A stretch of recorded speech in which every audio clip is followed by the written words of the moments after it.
Welcome to you all in second module of presentation of data.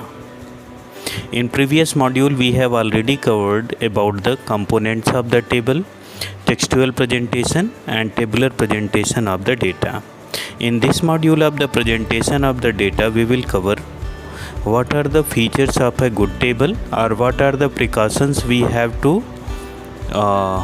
keep while framing the tabulation of the data, and kinds of table we will cover, and objectives and methods of tabulation. These things we will cover in this module. Let's start with features of a good table. In previous part we have learned that there are different components: table, title, head note, stub, caption, body, footnote, source. So features of a good table as well as these are the precautions while framing a table.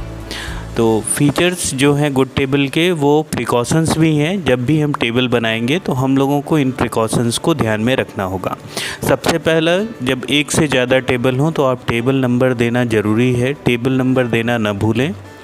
अगर single table है तो आपको table number देने की ज़रूरत नहीं है, और आप अगर देना चाहें तो दे भी सकते हैं, लेकिन अगर एक से ज़्यादा टेबल का यूज़ किया जा रहा है तो टेबल नंबर का देना कंपलसरी है। Title of the table must be self explanatory. तो जो ऑब्जेक्टिव है टेबल फ्रेम करने का, और टाइटल उसके साथ कंपैटिबल होना चाहिए, यानी जो टेबल की टाइटल है वो एक्सप्लेन करती रहे कि टेबल किस पर्पज़ के लिए फ्रेम किया गया है। और ये टॉप पे सेंटर में दिया जाना चाहिए टेबल के।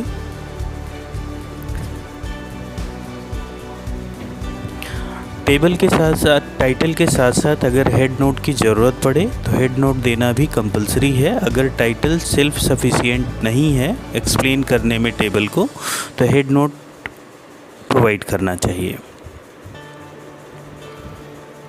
Second one is the ideal size of the table should be ideal. It neither be too lengthy and according to the number of features, row and column should be decided. No extra column should be used and no extra row should be used. तो जब हम table की size ideal होनी चाहिए, जितने features को represent करना है उसी के अकॉर्डिंग टेबल के नंबर ऑफ़ कॉलम और नंबर ऑफ़ रोज़ का डिसीजन होना चाहिए। जितने फीचर्स हैं उससे कम टेबल की रोज़ या कॉलम्स नहीं होने चाहिए, और न ही उससे ज़्यादा नंबर ऑफ़ रोज़ या कॉलम को रखा जाना चाहिए। नेक्स्ट फीचर और precaution, that is the special emphasis.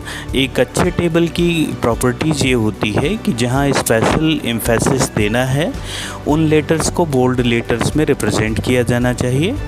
और ये प्रिकॉशन भी रखनी चाहिए कि अगर हम टेबल फ्रेम कर रहे हैं और किसी भी कंटेंट के लिए अगर हमको स्पेशल एम्फेसिस देना है तो हम वहाँ पे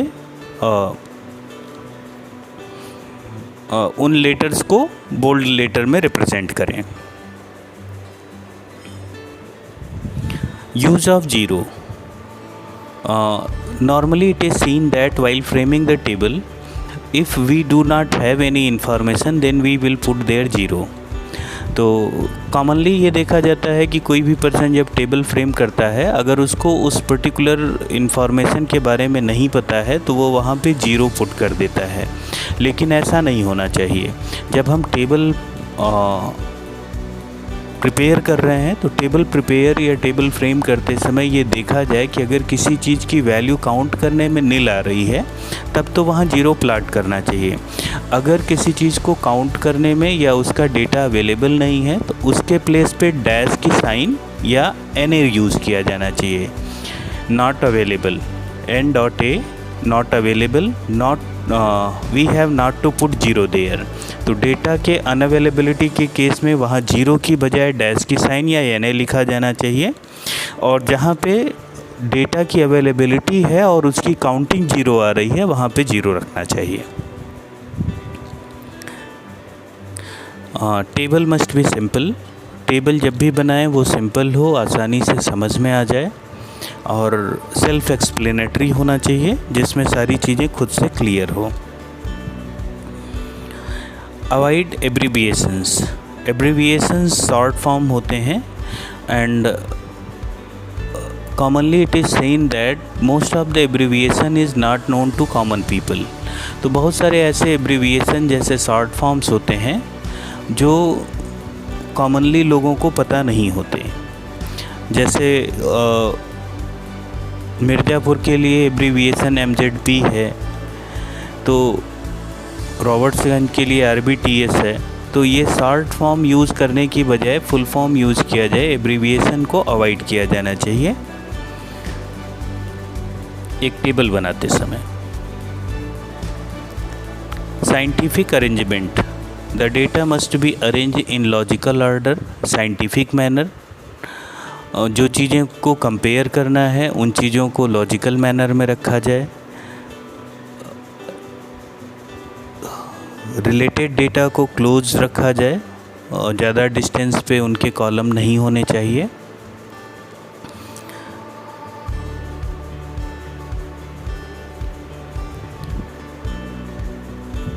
table must facilitate comparison. Table इस तरीके से प्रिपेयर किया जाना चाहिए कि कंपैरिजन करना आसान हो सके। जैसे अगर 2 सब्जेक्ट के मार्क्स को अगर कंपेयर करना है या 2 इयर्स के फूड गेन्स के प्रोडक्शन को कंपेयर करना है, तो उन दोनों प्रोडक्शन को क्लोज कॉलम में रखा जाए या क्लोज रो में रखा जाए, जिससे आसानी से उनको कंपेयर किया जा सके कि किस साल प्रोडक्शन ज़्यादा हुआ है या कुछ साल प्रोडक्शन कम हुआ है, या किसी सब्जेक्ट में मार्क्स कम आए हैं, किस सब्जेक्ट में मार्क्स ज़्यादा आए हैं हाफ ईयरली से एनुअल के कंपैरेटिवली। तो इसके लिए हमको उन रोज या उन कॉलम्स को जिनको कंपेयर करना है वो आसपास में ही होने चाहिए या एडजेसेंट होने चाहिए।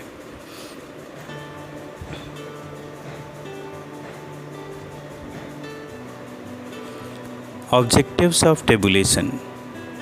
टेबल बनाने के पीछे ऑब्जेक्टिव या पर्पस क्या है, टेबल क्यों बनाए जाते हैं।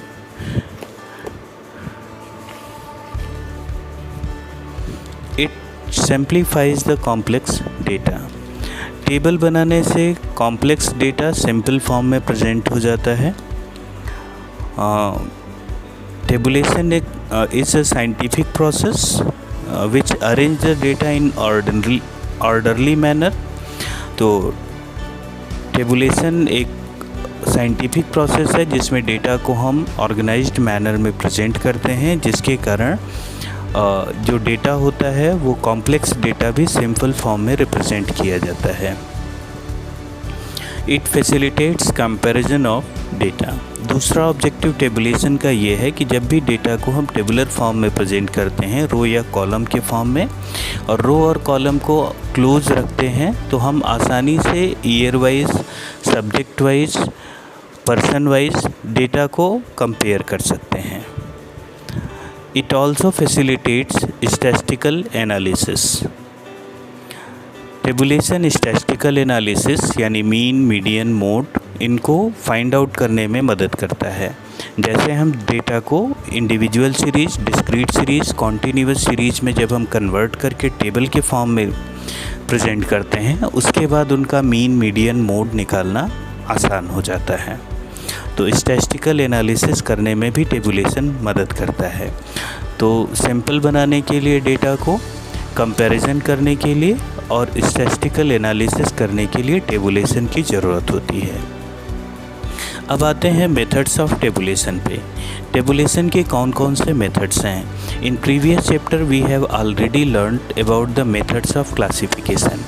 क्लासिफिकेशन के हम लोगों ने 4 मेथड्स पढ़े थे, chronological, geographical, quantitative and qualitative methods of classification. Same वही मेथड्स टेबुलेशन के ही होते हैं, क्योंकि क्लासिफिकेशन के बाद नेक्स्ट स्टेप टेबुलेशन का ही होता है। तो टेबुलेशन के मेथड में स्पेशल टेबुलेशन, जिसको ज्योग्राफिकल टेबुलेशन भी कहा जाता है, इसमें एरिया के बेस पे टेबल को प्रिपेयर किया जाता है। दूसरा होता है temporal tabulation, this is also known as chronological tabulation in which we tabulate the data on the basis of time. Next one is the qualitative tabulation in which we tabulate the data on the basis of attributes, and last one is the quantitative tabulation in which we tabulate the data on the basis of magnitude or quantity. Now the question is what are the different kinds of table? Table के कितने types होते हैं?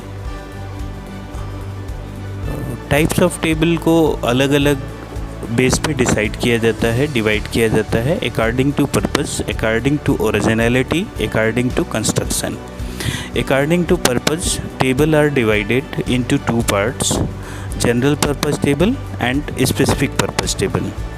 General purpose table वो table होते हैं जो general use के होते हैं,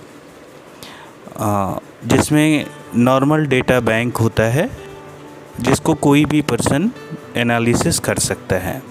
जैसे इंडिया का सेंसस रिपोर्ट है, ये जनरल पर्पस टेबल है। जनरल पर्पस टेबल को रेफरेंस टेबल भी कहा जाता है, जो किसी ऑब्जेक्टिव्स, स्पेसिफिक ऑब्जेक्टिव्स के लिए तैयार नहीं किए जाते। जबकि स्पेसिफिक पर्पस टेबल वो टेबल्स होते हैं जिनको प्रिपेयर करने के लिए एक पर्टिकुलर ऑब्जेक्टिव होता है, उस सेट ऑफ ऑब्जेक्टिव को कंसीडर करते हुए टेबल को तैयार किया जाता है। जैसे समरी टेबल हो गए कि किसी चीज़ का परफॉर्मेंस एनालिसिस का टेबल है तो वो स्पेसिफिक पर्पस टेबल है।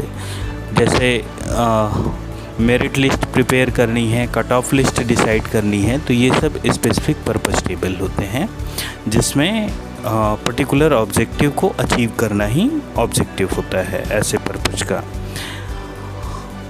ओरिजिनलिटी के बेस पे टेबल दो तरीके के होते हैं, एक ओरिजिनल टेबल होता है, दूसरा डिराइव्ड टेबल होता है। Original table source of origin से जिस फॉर्म में कलेक्ट होते हैं सेम उसी फॉर्म में रिप्रेजेंट किए जाते हैं। तो ओरिजिन से कलेक्ट किए गए टेबल और उसमें बिना किसी चेंज के, बिना किसी अल्टरेशन के एज इट इज़ प्रेजेंट किया गया टेबल ओरिजिनल टेबल होता है। डिराइव्ड टेबल ओरिजिनल टेबल से शॉर्ट लिस्टेड इन्फॉर्मेशन होती हैं, नेसेसरी इन्फॉर्मेशन जिनको कलेक्ट किया गया है, ये रेशियो, प्रोपोर्शन, परसेंटेज के फॉर्म में रिप्रेजेंट किए जाते हैं। ये टेबल डिराइव्ड टेबल होते हैं। कंस्ट्रक्शन के बेस पे टेबल को दो पार्ट में डिवाइड किया जाता है, सिंपल और कॉम्प्लेक्स। सिंगल इन्फॉर्मेशन को रिप्रेजेंट करने वाले टेबल को सिंपल टेबल या वन वे टेबल कहा जाता है, जिसमें केवल सिंगल इन्फॉर्मेशन रिप्रेजेंट की जाती है। इसको वन वे टेबल भी कहते हैं। जैसे एग्ज़ाम्पल अगर लें कि क्लास और नंबर ऑफ़ स्टूडेंट्स का डेटा दिया है, तो एक क्लास है 10th, 11th, 12th। इन क्लासेस में पढ़ने वाले नंबर ऑफ़ स्टूडेंट्स का डेटा दिया जाए केवल एक फ़ीचर्स को लेकर के, तो ये सिंपल टेबल होगा। कॉम्प्लेक्स टेबल वो टेबल होते हैं जिसमें एक से ज़्यादा फीचर्स को रिप्रेजेंट किया जाता है। तो कॉम्प्लेक्स टेबल को फर्दर 3 क्लास में डिवाइड किया जाता है, डबल और two way table, triple table, manifold table. Double table is the table in which more than one information is represented in the table. If we will represent more than one information or two information in the table, then it will be called two-way table or double table. For example, if we are representing the student of class 9, 10th, 11th, 12th and students are classified at boys and girls, तो ये table क्या हो जाएगा, two way table होगा। पहली बार में जो हम क्लास को केवल नंबर ऑफ़ स्टूडेंट में कर रहे थे, सेकेंड टाइम में जब हम क्लासीफाई किए तो बॉयज़ और गर्ल्स में सेपरेट क्लासिफिकेशन हुआ, तो ये टू वे टेबल हो जाएगा। ट्रिपल टेबल है, जब 3 इन्फॉर्मेशन को एक टेबल में रिप्रेजेंट किया जाता है तो ये ट्रिपल टेबल होता है। अब ट्रिपल टेबल में हम लोग क्या करते हैं, बॉयज़ गर्ल्स, फिर रूरल अर्बन। तो बॉयज़ गर्ल्स को रूरल और अर्बन में क्लासिफाइड कर दिया गया। तो ये 3 वे टेबल है जिसमें 3 इंफॉर्मेशन को ले रहे हैं। पहला क्लास, पहला नंबर ऑफ स्टूडेंट, दूसरा बॉयज़ एंड गर्ल्स एंड तीसरा रूरल और अर्बन। अगर मैनीफोल्ड टेबल होगा तो इसमें 3 से ज़्यादा इंफॉर्मेशन कंसीडर की जाती हैं। तो 3 से ज़्यादा इंफॉर्मेशन कंसीडर करने पे सेम टेबल मैनीफोल्ड टेबल हो जाता है। जैसे अगर हम सेम टेबल को फिर क्लासीफाई करें कि number of student in class 9th, 10th, 11th, 12th, separation of number of student in boys and girls, separation of boys and girls as a rural and urban, and separation of boys and girls, rural and urban boys who are using bus service and not using bus service. So this is called manifold table. तो जब हम उसको classify करके और भी bifurcate कर देते हैं कि जो लोग बस सर्विस यूज़ कर रहे हैं, नहीं यूज़ कर रहे हैं, रूरल एरिया से हैं, अर्बन एरिया से हैं, और बॉयज़ गर्ल्स के बीच में क्लासिफिकेशन करते हैं, तो ये मैनीफोल्ड टेबल होगा। तो कॉमन पर्पज़ के लिए बनाया गया table general purpose, specific purpose के लिए बनाया गया टेबल स्पेसिफिक पर्पज़ टेबल होता है। Original table collected from the source of origin and represented as it is without any changing, then it is called original table. When we change the table, when we shortlist the useful information and we convert into percentage or form of ratio, then it will be called a derived table. Table representing single information is called one-way table. Table representing 2 information is called a double table or two-way table. Table representing 3 information is called a triple table or 3-way table. Table representing more than 3 information is called manifold table.